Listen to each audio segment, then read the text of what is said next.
He was 42 years old. Self-made. Proud. Standing at the altar of the most beautiful venue in Atlanta, in a custom navy suit that cost more than his first truck. 200 people watched him from silk-covered chairs. His bride was somewhere behind those heavy wooden doors, 8 months pregnant with what he believed, with everything inside him, was his child. And the man standing beside him, the man he had called brother since the 7th grade, was smiling. Everything was perfect. And then the doors opened early. Not for the bride. Not for the wedding party. For an old woman no one recognized. She walked slowly, deliberately, down the center of that aisle, past the white roses and the flickering candles and the 200 guests who had gone completely still, and she stopped just close enough for Marcus Washington to see her face clearly. He knew her. He had handed her $20 every single weekday morning for 3 years, outside his office on Murphy Avenue. He had never asked her name. She had never asked him for anything. Until now. The venue coordinator reached out to stop her. She moved past like the woman wasn't even there. She looked at Marcus. Then she looked at the man standing beside him. And she spoke 7 words so calmly that the silence in that room became something physical, something you could press your hand against. The baby she's carrying is not yours. 200 people stopped breathing at once. Marcus didn't move. Didn't shout. Didn't collapse. He stood at that altar like a man who had been struck by lightning and was still deciding what to do about it. Because somewhere in the back of his mind, somewhere he had buried so deep he almost forgot it was there, he had already known. Not consciously. Not completely. But somewhere. She reached into the pocket of her worn jacket and pulled out a plain white envelope. Inside that envelope was the kind of truth that doesn't just break a man's heart. It destroys a carefully constructed world. It unmasks the people closest to you as strangers wearing familiar faces. And it answers a question Marcus had been too afraid to ask himself for the past 14 months. Who, exactly, had he been building all of this for? Because the woman walking toward him in white wasn't just carrying a child that wasn't his. She had been carrying a plan. For years. And the man standing beside him, the man who had co-signed his second truck loan when banks said no, the man who had sat with him on the front porch the night his mother died, that man had been the architect of everything. The affair. The pregnancy. The marriage.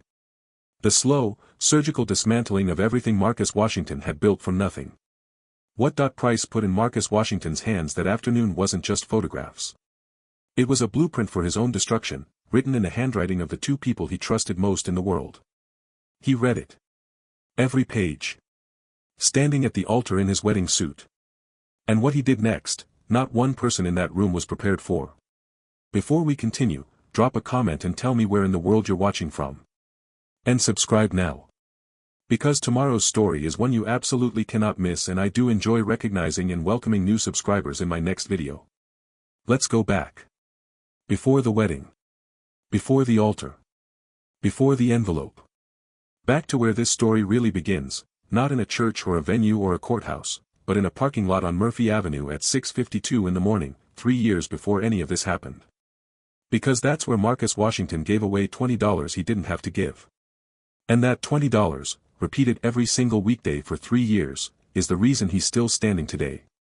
But to understand that, you need to understand who Marcus Washington was. And more importantly, you need to understand what he had built. Because this wasn't just a love story. This was a heist. A slow, patient, expertly planned heist, and Marcus was the vault. He just didn't know it yet. Marcus Washington grew up in southwest Atlanta in a 2-bedroom house with his mother, his younger brother Jerome, and his grandmother, Dorothy. Not Dot. Grandmother Dorothy. The kind of woman who ironed her church clothes on Saturday night and had a specific coffee can for every savings goal on the kitchen counter. Rent. Medicine. School clothes. And one labeled simply, Marcus's future. He started driving trucks at 22. Not for anyone else. For himself. He took the money from that coffee can, $4,800 his grandmother had saved over 11 years, and he bought one used truck from a liquidation auction in Macon. He drove that truck himself for 8 months. Slept in a cab 3 nights a week to save money. Mapped routes on gas station paper towels. By 25, he had 3 trucks and 2 drivers. By 30, he had Washington Logistics Solutions, 12 vehicles, a brick building on Murphy Avenue, and a contract with a regional grocery chain that paid on time, every time. By 39, he had 23 trucks and was preparing to bid on a city contract worth more money than his grandmother had ever imagined existed. He had built all of it carefully. Decision by decision. Truck by truck. And he had done it alongside the one person who had believed in him since they were 13 years old, standing in a 7th grade cafeteria. Derek Malone. His best friend. His business partner. His best man. But here is the question that no one in that wedding venue had thought to ask yet. If Marcus had built all of this from nothing, if he was this careful, this deliberate, this precise in every decision, why hadn't he seen it coming? What no one realized, not yet, was that the answer to that question was the most devastating part of the entire story. Because Marcus had felt it. 14 months ago. A look. Half a second. Just a flicker between Simone and Derek at his kitchen table while she arranged wedding seating charts. A moment so small he told himself it meant nothing. A moment he buried so deep it almost didn't surface until it was too late. Almost. And that's when you have to ask yourself something important. What kind of person deliberately chooses the best friend? What kind of plan is patient enough to wait 14 months? What kind of betrayal is organized enough to involve accountants, attorneys, and business valuations? And what kind of woman could look a man in the eye every single morning, a man who loved her completely, a man who was preparing to be a father, a man who had given her everything, and still go through with it? Those questions are the spine of this story. And the answers will change everything you think you know about loyalty, wealth, and the price of trusting the wrong people. Marcus Washington had a rule he never broke. He did not make decisions in emotion. Not when drivers called in sick on peak delivery days. Not when a vendor shorted him $3,000 and swore it was accounting. Not when the city's procurement office lost his paperwork twice in a row. He paused. He assessed. He moved with precision. His grandmother had taught him this without meaning to. She'd taught it by example, the coffee cans, the ironed clothes, the way she never raised her voice in an argument but somehow always ended it. Calm is a superpower, baby, she used to say. Most people panic. You pause. That's the difference. Marcus had carried those words into every boardroom, every negotiation, every difficult conversation for 20 years. They would carry him through what was coming too. But first, you need to understand how much he loved Simone. And that's not a simple thing to explain, because it wasn't a simple thing to feel. He met her at a charity gala 3 years before the wedding. She was running the event. Not attending, running it. Moving through 400 people with a clipboard and a radio earpiece, knowing every donor's name, their spouse's name, their pet causes, their sensitivities. When she turned and saw Marcus across the room, something in her face changed. Not in a dramatic way. Just a small shift, like someone who had been looking for something for a long time and had finally recognized it across a crowded room. He asked her to dance. She said she didn't dance at events she organized. He asked again. She danced. For 2 years, Simone was everything Marcus had told himself he didn't have time for. She was sharp. Funny in the quiet, unexpected way of someone who has lived enough to see the absurdity in things. She asked good questions about his business, not intrusive questions, curious ones. She remembered details he mentioned once and brought them back months later. She was a senior administrator at Atlanta General Hospital. Respected. Accomplished. The kind of person who made you look good just by being beside you. When she told him she was pregnant, 9 months before the wedding, Marcus Washington sat in his truck in a hospital parking lot for 11 minutes. Then he drove to a jewelry store and bought a ring. Not because anyone told him to. Because he wanted to. But here's what he didn't know in that parking lot.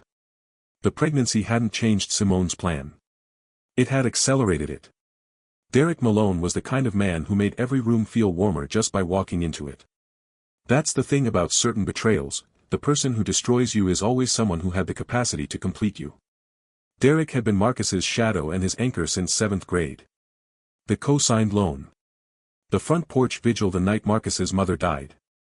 The 4 a.m. route planning sessions at Derek's bar before either of them had real offices. Marcus had invested $40,000 as a silent partner when Derek opened that bar in the old 4th Ward 5 years ago. Not as business. As faith. You believed in me when no one else did. Now I believe in you.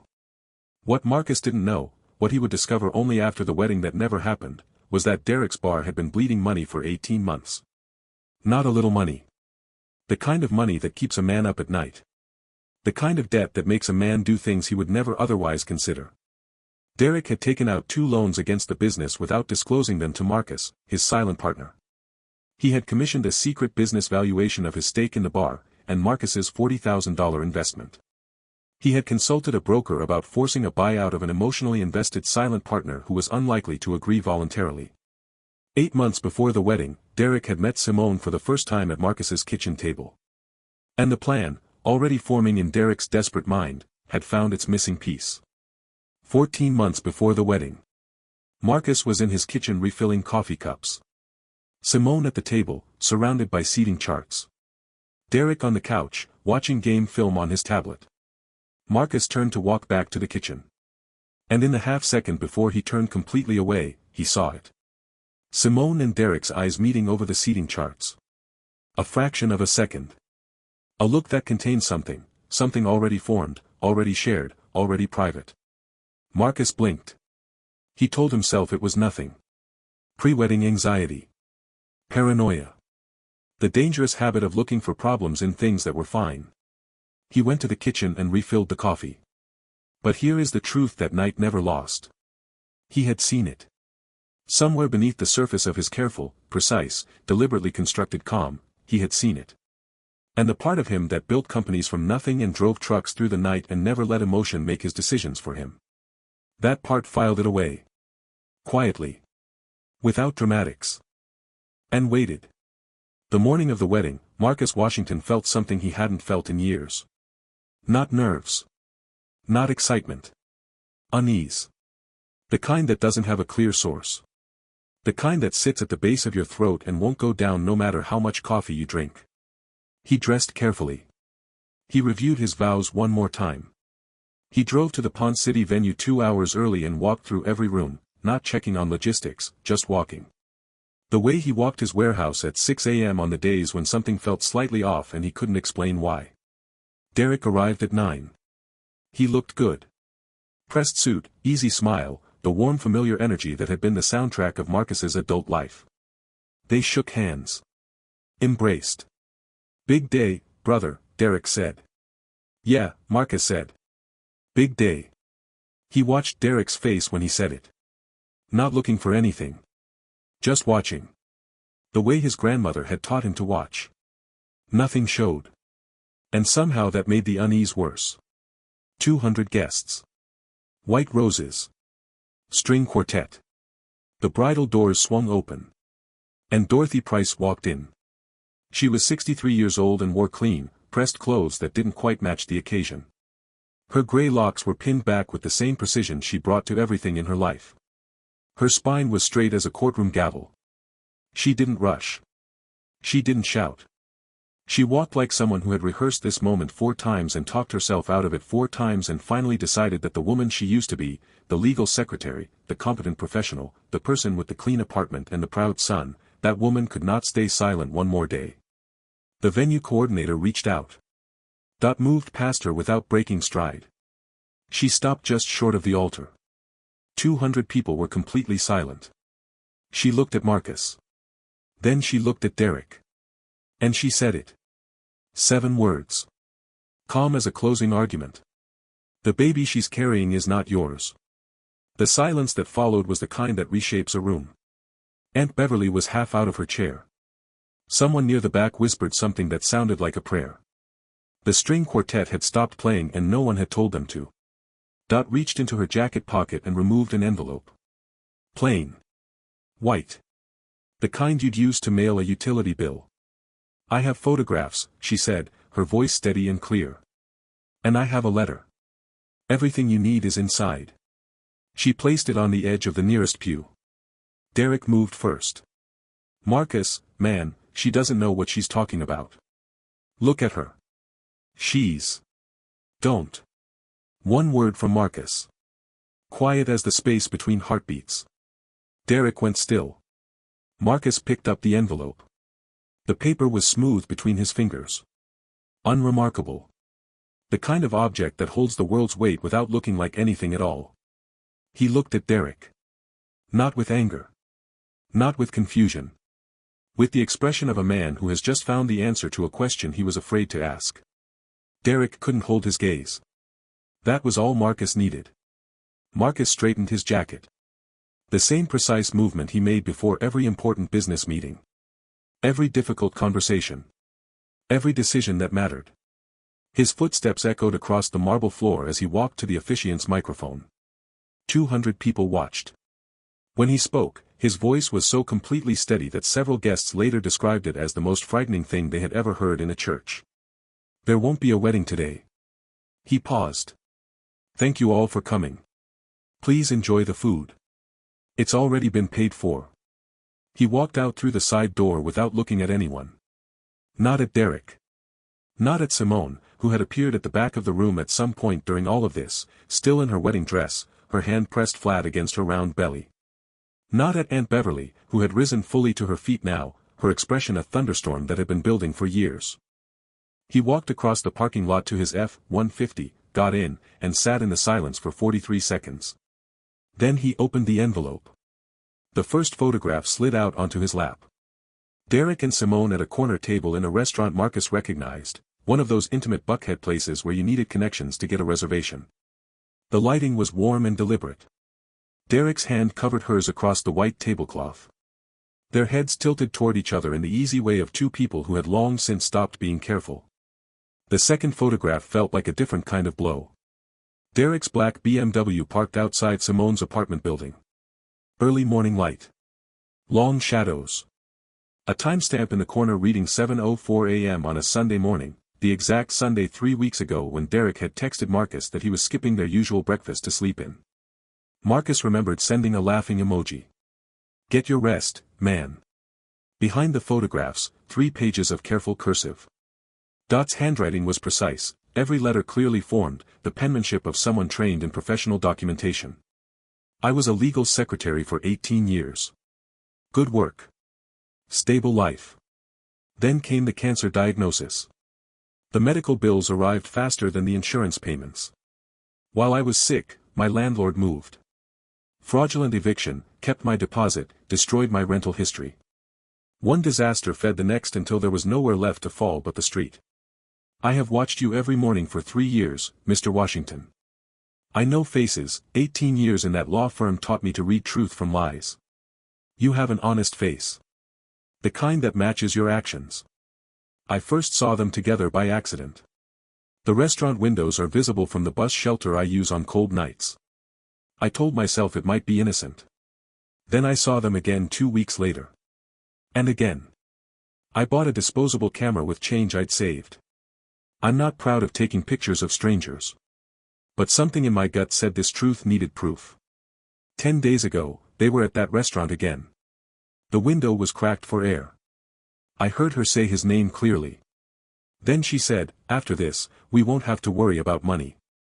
Marcus read that line 3 times. Each time it burned slightly deeper.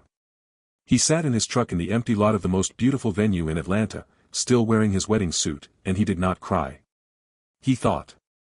The way his grandmother had taught him. Calm. Precise. What does after this mean? What money? Whose money? What, exactly, have they been planning? And then, slowly, with the particular clarity of a man who has built everything from nothing and knows exactly what something built looks like from the outside, he began to understand. This was not just an affair. This was a strategy. And that's when everything changed. If you're still feeling this right now, drop "I'm still here" in the comments. You are not alone in this. Jerome Washington arrived at his brother's office at 8 a.m. sharp, a manila folder tucked under his arm and the face of a doctor delivering results he wished he didn't have. Marcus had been there since 6. Same desk. Same window looking out at the lot where 23 trucks waited in precise rows. Derek is broke, Jerome said. He didn't soften it. He never had. Not just regular broke. Drowning. He opened the folder. The bar in the old Fourth Ward, the one Marcus had invested $40,000 into as an act of faith 5 years ago, had been hemorrhaging money for at least 18 months. 2 undisclosed loans taken against the business. A 6-month payment default on one of them. The business was functionally insolvent. Marcus picked up the bank statements. Studied the numbers. His jaw tightened almost imperceptibly. There's more. Jerome pulled out a printed email chain. 8 months ago, Derek had reached out to a business broker, a contact Jerome's network had flagged and forwarded. Derek's words were careful. Professional. He had asked about procedures for buying out a silent partner's stake. Specifically, he wanted to know the process when the partner was emotionally invested and unlikely to agree voluntarily to a buyout. The office was very quiet. He was planning this, Marcus said. Before the wedding. Before everything. Yes. But he needed leverage. He needed Simone. Marcus stood and walked to his window. 23 trucks. Each one a decision made right. Each one a step forward from a borrowed down payment and a grandmother's coffee cans. It wasn't just an affair, Marcus said. No. It was an extraction. Jerome didn't soften it. He never did. Marcus turned from the window. Something had shifted in his eyes. A composure so complete it had moved past calm into something colder and more deliberate. Call the attorney, he said. Today if possible. Tuesday arrived with a quiet that felt tactical. Simone's texts began at 7:14 a.m. 17 messages over 93 minutes. Each one carefully constructed, the right mix of grief, confusion, dignity. Please let me explain. You're not seeing the whole picture. What we have is real, Marcus. What we built together is real. I need you to hear me out. For the baby. He watched them appear while reviewing the morning's dispatch sheets. He did not respond. At 10 a.m., the text stopped. At 11:30, a courier arrived at the Washington Logistics Solutions front desk carrying a cream-colored envelope. Inside, 4 handwritten pages on Simone's monogrammed stationery, faint trace of her perfume pressed into the paper. Every sentence had been constructed to reframe the wedding interruption as a tragic misunderstanding. A coincidence twisted by an unstable woman's imagination. The photographs presented as evidence of innocent meetings between a worried friend and a woman navigating a difficult pregnancy. It was a professional document disguised as a love letter. Marcus placed it in his desk drawer without finishing it. Priya, his executive assistant of 6 years, appeared in his doorway. She had clearly cried at some point over the weekend, her eyes were still slightly swollen. But her hands were steady. She's confident, Marcus said. The letter is a strategic retreat, Priya agreed. Not an apology. A repositioning. Good, Marcus said. Confident people get careless. Wednesday morning. 5:30 a.m. text from Priya, need to see you before everyone gets in. She arrived carrying a thick manila folder and wearing the expression of someone who had not slept. She closed the door. 8 months ago, she said, Simone contacted Martin and Associates directly.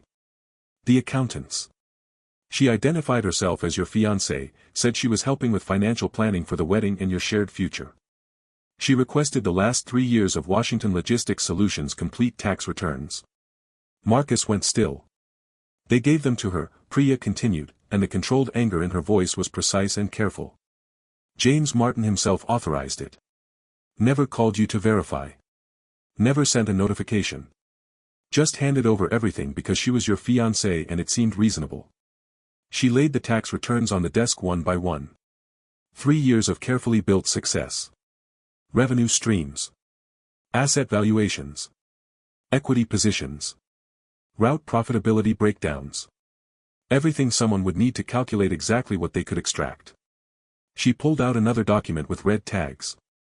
6 months ago, Derek contacted Martin and Associates too. He requested a formal business valuation. Not just for his stake in the bar, for your $40,000 silent partner investment as well. He got the full report. Marcus picked up the valuation document. Every page felt heavy in a way paper should not be able to feel. Together, Priya said, Simone had legal standing as your spouse to force financial disclosures and challenge asset distribution. Derek already had standing as a business partner. Once you were married, they could force a business valuation, push through a buyout using her spousal position, and use your own money to clear his debts. She paused. They were thorough, Marcus. He read through each document without his expression changing. The only tell was a slight tightening around his eyes when he reached the final page of the valuation report. "How long have you known something was wrong with her?"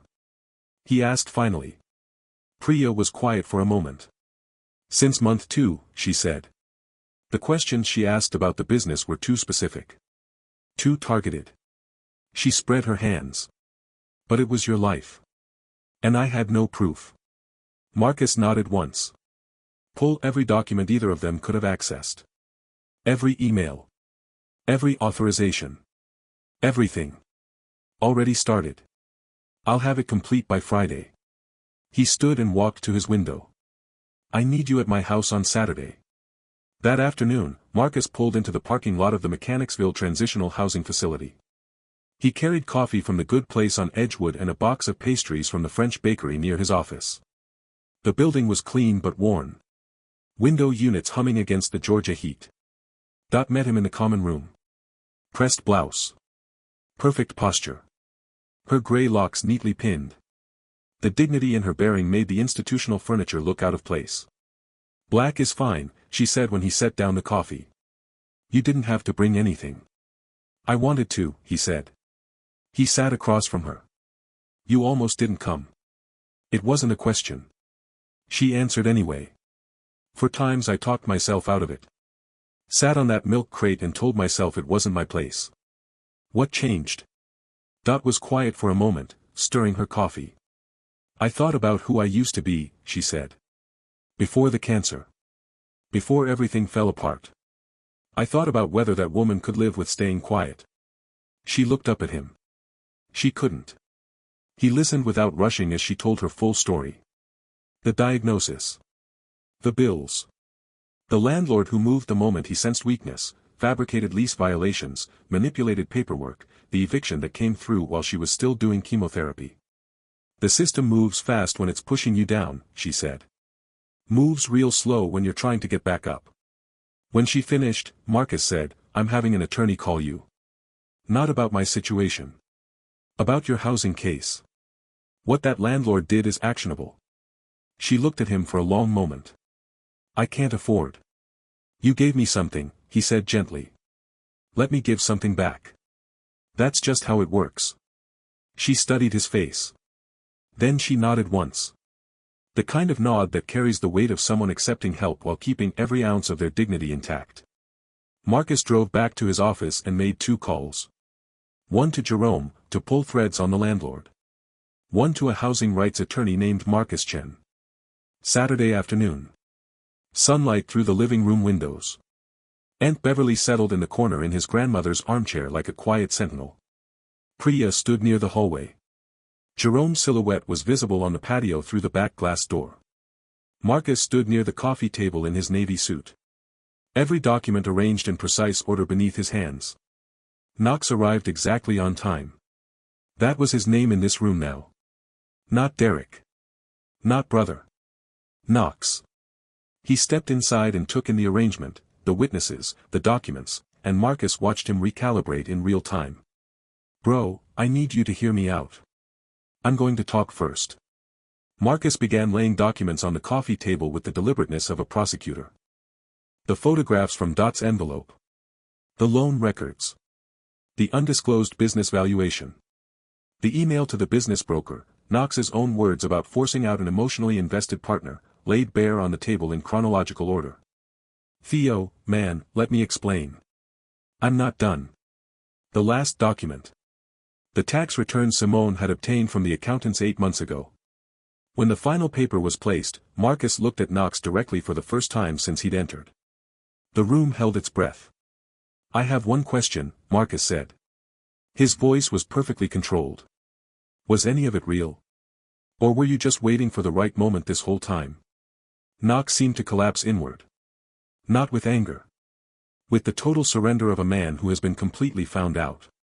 "It started real," Knox said, his voice rough. "Simone, she came to me first. I should have told you. But it got complicated. And then the money problem started and—" "Stop." Marcus picked up the last document. "Your stake in the bar is being transferred back to me as repayment of the original $40,000 loan, which you apparently forgot was a loan and not a gift." The valuation your own appraiser conducted supports the number. You can sign the transfer now, or you can explain to a judge why you shouldn't. Knox stared at the transfer document. All color had left his face. For a moment he looked like he might speak again. But whatever words he'd prepared died in his throat. You can go now, Marcus said. Knox stood. He walked to the door without argument, without defense. The quiet click of it closing behind him somehow carried more finality than any slam could have.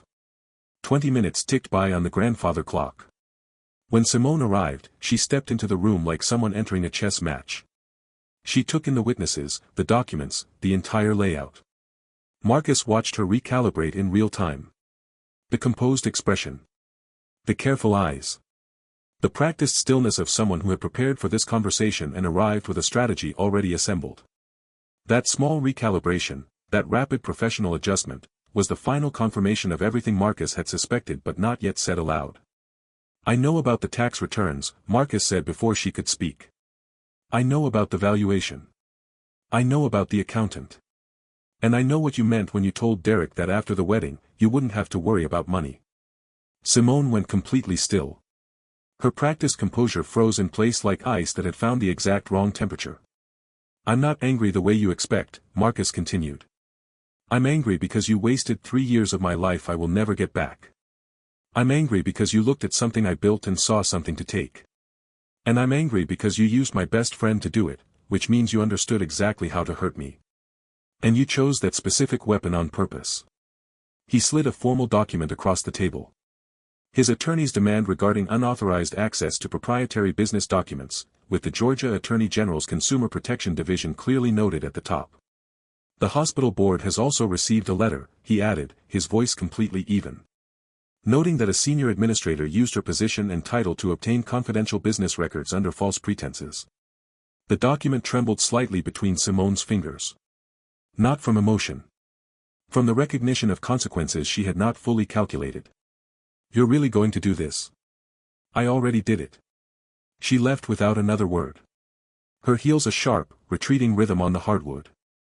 From the corner, Aunt Beverly's voice carried the weight of generations. Baby. Your grandmother would be proud of you. Marcus sat down for the first time in hours. And released a breath that had been held for 3 years. But here is the twist no one in that room had yet understood. The real second revelation. The one that reframes the entire story. Not the affair. Not the business conspiracy. The baby. 3 weeks after the confrontation, after the legal proceedings had begun and Derek had signed the transfer papers in a downtown attorney's office, the DNA results came back. Marcus hadn't ordered them as revenge. He had ordered them because he needed to know. Because somewhere beneath the legal strategy and the careful dismantling and the precise methodical justice of everything he had done, there was a man who had spent 8 months mentally preparing to be a father. Who had sat in a hospital parking lot for 11 minutes and then driven straight to a jewelry store. Who had put his hand against Simone's belly and felt something shift permanently inside him. The results confirmed what Dad had told him at the altar. The child was Derek's. Simone gave birth to a daughter. Named her something Marcus would never know. And Marcus Washington, the man who had built 23 trucks from one borrowed loan, who had given $20 every morning to a woman he didn't know simply because it was right, sat alone in his office that evening. And let himself feel the full weight of it. Not the betrayal. Not the business scheme. Not the years wasted. The daughter he had briefly, without permission, without awareness, been prepared to love. He sat with that grief for exactly as long as it needed. And then he stood up. Because that is who he was. And that's when he realized, the truth didn't just reveal what they had done. It revealed exactly who he had always been. The weeks that followed unfolded like dominoes in precise order. Derek's attorney reviewed the loan documentation for 3 days searching for loopholes. There were none. The original loan agreement was clear, $40,000, structured with equity conversion terms. Derek's signature on every page. He signed the transfer paperwork on a Tuesday morning in Marcus's attorney's office. Marcus wasn't present. He didn't need to be. The bar limped through summer and into early fall. Without the promised windfall of the marriage and its access to Marcus's assets, the numbers simply did not work. One Tuesday in October, Derek taped a closed for renovation sign to the door. By Friday, the staff knew it wouldn't reopen. He sold his condo.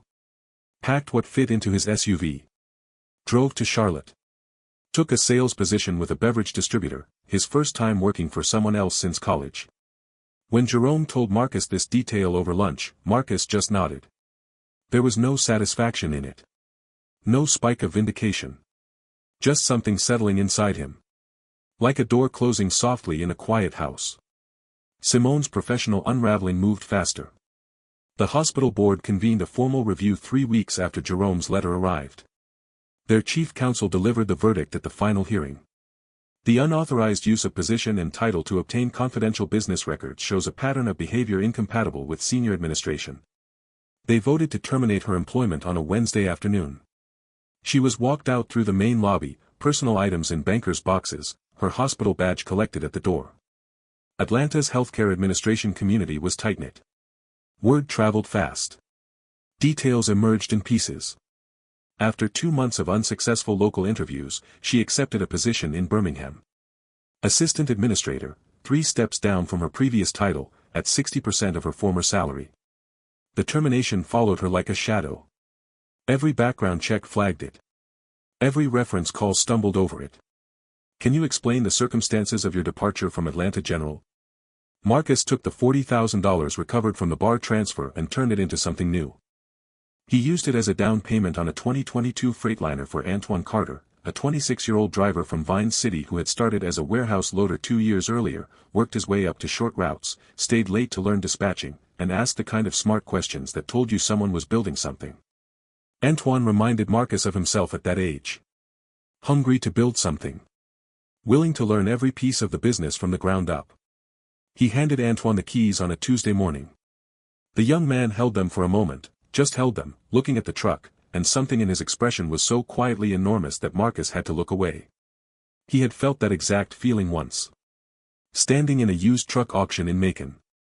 Holding keys to something he had no business owning yet. Believing in himself anyway. Price's story found its own kind of justice.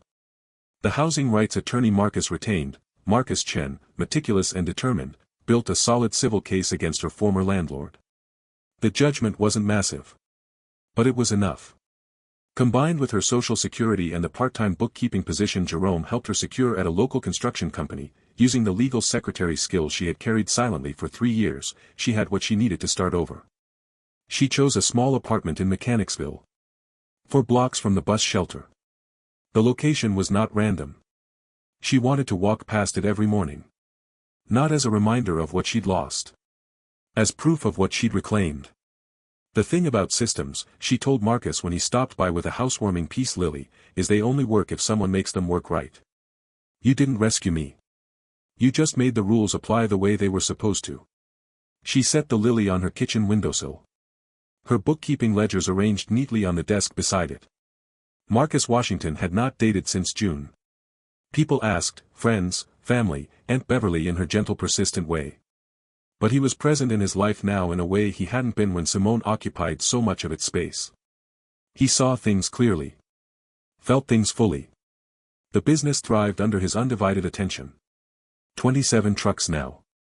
A new city contract, 3 years, $12 million, the largest in Washington Logistics Solutions history. He had closed on the Murphy Avenue building outright, ending 15 years of monthly rent checks. Tuesday evenings belonged to the Vine City Junior Business Cohort. 8 young people with dreams bigger than their current circumstances. One of them asked him last week, Mr. Washington, how do you know who to trust? Marcus took his time. Trust isn't the problem, he said finally. Being afraid to trust, that's the problem. You trust carefully. You verify consistently. But you don't stop trusting. Because the minute you do, you stop growing. The young man wrote it down. Marcus watched him and thought about a 7th grader who had stepped between him and 3 older boys over a jacket his grandmother had saved 3 months to buy. Some versions of that story ended differently. He was grateful for how his had ended. Even with the cost.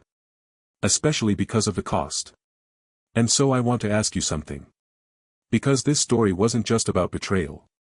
It was about a man who gave $20 every morning to a woman the world had decided didn't matter. No audience. No recognition. No performance. Just a man doing what felt right, because of who he was. And that small act, repeated quietly, without expectation, for 3 years, is the only reason he is still standing today. I want you to think about that for a moment. How many times have you done the right thing when no one was watching? How many times have you held back because you told yourself it wasn't your place? Here's my question for you today, and I genuinely want to know what you think. Was Marcus too merciful? Or did he handle it exactly the way it needed to be handled? Some people will say he should have let the courts take everything. Others will say he showed more grace than they deserved. What do you think? And here's the deeper question, did Dot do the right thing by interrupting that wedding? She could have said nothing. She had no legal obligation.